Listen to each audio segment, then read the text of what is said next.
tema 2.3.5, integrales por sustitución trigonométrica.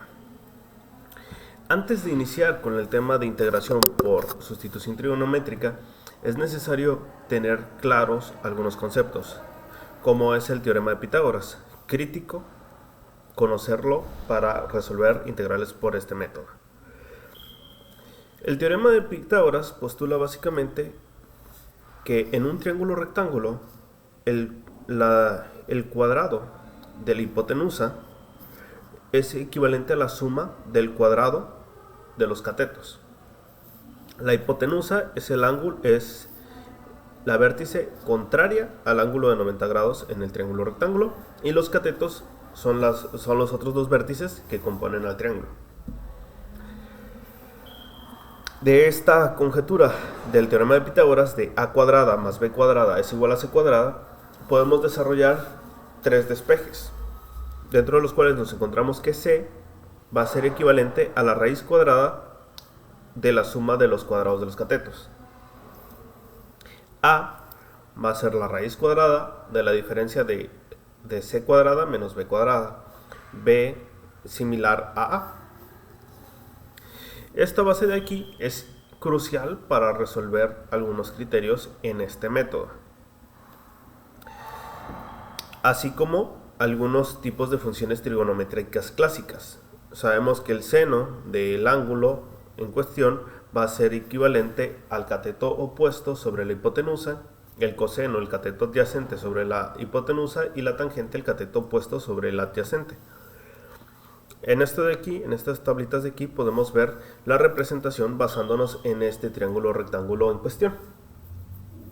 Lo mismo sucede para la cosecante, que es el inverso del seno. No confundir con la función del seno inverso, pero la cosecante invierte los términos del seno. Es hipotenusa sobre cateto opuesto, y en el caso de la secante, hipotenusa entre cateto adyacente. Y la cotangente, cateto adyacente sobre cateto opuesto. Adicional a esto tenemos las funciones trigonométricas inversas, o también conocidas como funciones arco. Las funciones arco van a ser la parte complementaria a las funciones trigonométricas, en el sentido de que cuando nosotros aplicamos una función trigonométrica inversa o una función arco, nosotros lo que obtenemos al determinar b sobre c, dijimos que es el seno de teta. Nosotros aquí es como si estuviésemos aplicando seno inverso de seno. Lo que vamos a obtener nosotros es el ángulo. Esto aplica para coseno, tangente también, ¿sí? Arcoseno, arcocoseno, arcotangente. También existen las inversas de cada una de ellas: arcocosecante, arcosecante y arcocotangente.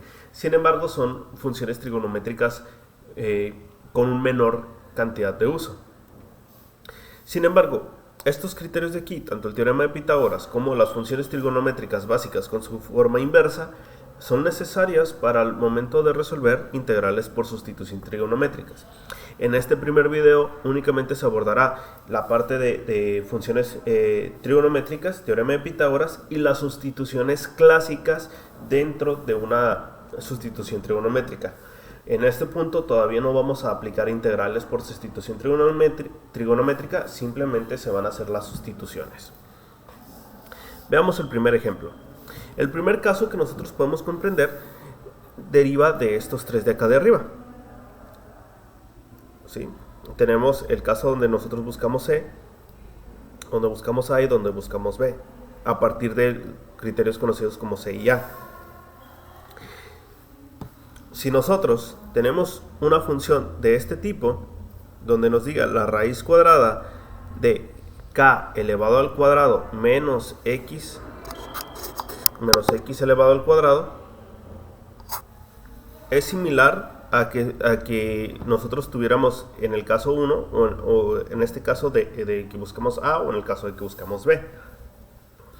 Si ordenamos estos valores dentro de un triángulo rectángulo, nosotros tendríamos el siguiente caso. Aquí el cateto adyacente se está determinando como raíz cuadrada de k al cuadrado menos x al cuadrado. Nuestra hipotenusa, definida por nuestra constante, Esto es importante. ¿Por qué? Porque aquí tenemos una constante elevado al cuadrado. En el caso de acá del teorema de Pitágoras, C, o sea la hipotenusa, es a la que se le está restando. Por tanto, nuestra constante, si es la que se encuentra elevado al cuadrado y se le está restando una x al cuadrado, pues obviamente nuestra constante va a ser nuestra hipotenusa.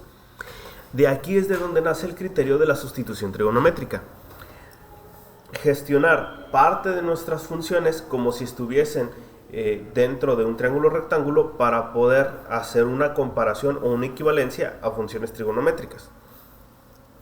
Entonces, para este caso, la composición de nuestro triángulo rectángulo es esta. Y tenemos los siguientes valores. La raíz cuadrada de k al cuadrado menos x al cuadrado, ¿sí?, que sería la función en cuestión, puede ser transformada en lo siguiente: k coseno de teta.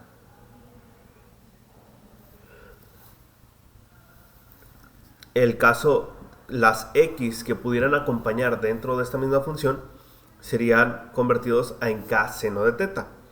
Y la derivada de k seno de teta es k coseno de teta. Por tanto, nuestro diferencial de x, si lo hubiera, sería transformado en k coseno de teta.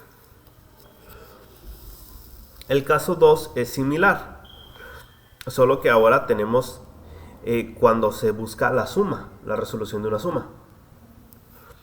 Entonces tenemos raíz cuadrada de k al cuadrado más x al cuadrado. Recordemos que esto es c, o sea la hipotenusa.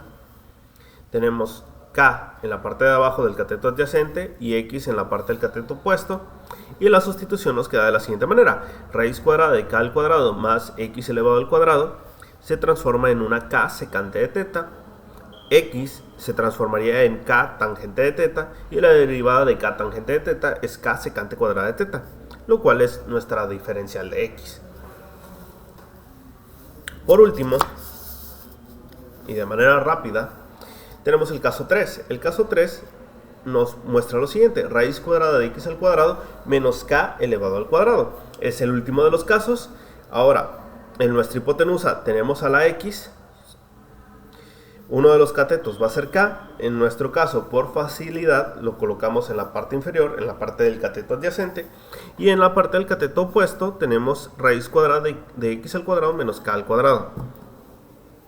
Y las sustituciones quedan de la siguiente manera: raíz cuadrada de x al cuadrado menos k al cuadrado formaría k tangente de teta. X formaría mi k secante de teta. Y mi diferencial de x sería k secante de teta tangente de teta. Ahora bien, ¿por qué es importante la sustitución trigonométrica? La sustitución trigonométrica no es un caso exclusivo de la integración. De hecho, hasta cierto punto no debería ser considerado un método de integración, sino un método de álgebra avanzada similar a los casos de fracciones parciales, que si bien se enseñan y se estudian como casos particulares de la integración, realmente son casos particulares del álgebra, de una álgebra más avanzada. En estos casos, lo único que estamos haciendo es generar un triángulo rectángulo con nuestros valores para poder encontrar los nuevos. ¿Cómo encontramos que aquí, por ejemplo, raíz cuadrada de k al cuadrado más x al cuadrado es k secante de teta? Bueno, si nosotros recordamos más arriba, donde teníamos la secante de teta dice que es la secante de teta va a ser igual a la hipotenusa sobre el cateto adyacente. Entonces, en este caso, nosotros tenemos que la secante de teta, nuestra secante de teta va a ser igual a ¿qué? Va a ser igual a raíz cuadrada de k al cuadrado más x al cuadrado sobre k. Entonces, lo único que se hace es un despeje y se envía la parte de k, que está en la parte inferior, que no queremos, del otro lado. Entonces, por eso nos queda k secante de teta. Entonces, ¿qué es al final la sustitución trigonométrica? La sustitución trigonométrica consiste en comprender cómo funcionan o cómo trabajan las funciones trigonométricas y cómo las podemos aprovechar en casos particulares de funciones que no tienen una resolución simple.